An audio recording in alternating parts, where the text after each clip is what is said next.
Alors à présent, on va pouvoir aller un peu plus vite et je vais vous présenter les différentes figures géométriques planes, voilà, qui sont à connaître, à savoir tracer, à savoir utiliser tout au long de votre parcours.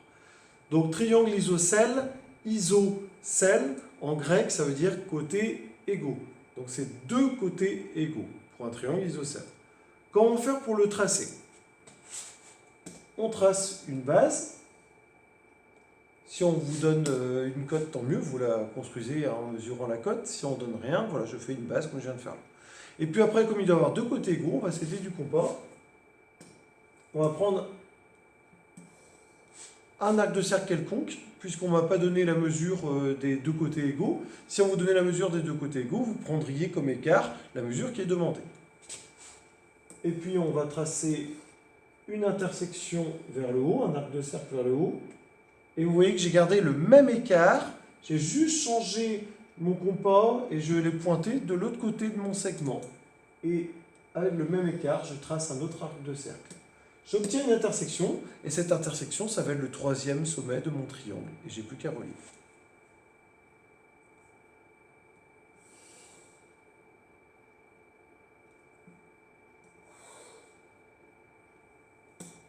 Voilà, j'ai obtenu un triangle isocèle.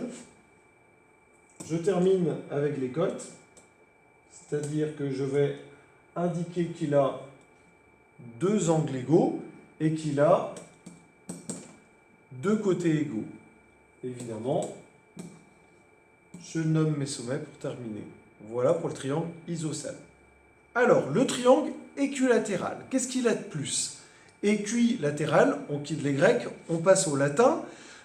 Équi égale latéral côté. Donc littéralement, équilatéral, ça veut dire côtés égaux. Donc il n'a plus deux côtés égaux, mais trois côtés égaux.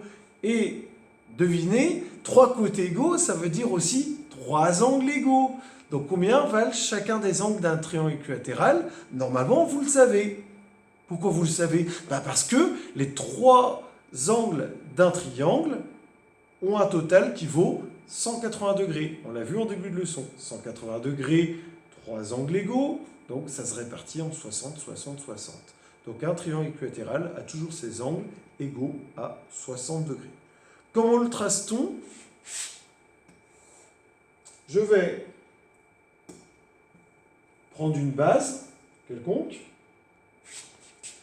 Et cette fois-ci, je n'ai plus le choix pour mon écart de compas. Je vais faire exactement ce qu'on a fait pour un triangle isocèle, sauf que je dois absolument, comme écart de compas, je dois absolument prendre la mesure de mon premier côté. Et ensuite, j'ai plus qu'à faire tout comme tout à l'heure. Un arc de cercle en partant des deux premiers sommets. J'obtiens une intersection que je relie avec les deux premiers sommets.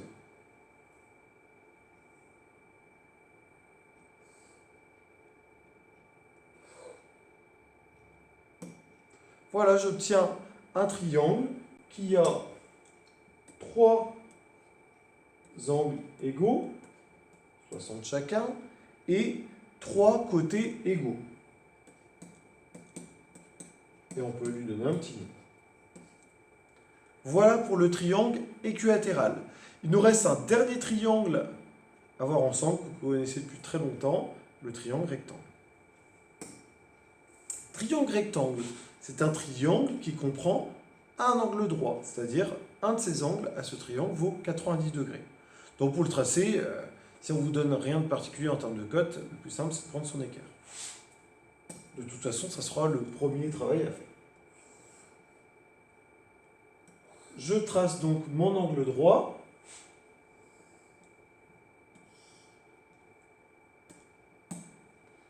Et puis, bon, après, si vous avez des mesures, vous mesurez pour avoir chacun de vos côtés. Et puis, pour terminer, on relie.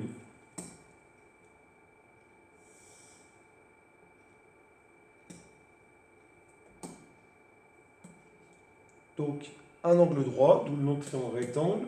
C'est la moitié d'un rectangle, d'où le nom de triangle rectangle. Et comment appelle-t-on le plus grand côté de ce triangle rectangle, celui qui est en face de l'angle droit? C'est ce qu'on appelle l'hypoténuse. Ça vous dit peut-être quelque chose à certains. L'hypoténuse, hein, c'est le nom que l'on donne au plus grand côté d'un triangle rectangle, et c'est ce qui vous sert pour la propriété de Pythagore. Pour d'autres choses, mais principalement en tout cas pour ça par rapport à votre programme. Voilà, vous savez tout pour les triangles enfin, et maintenant on va passer au quadrilatère.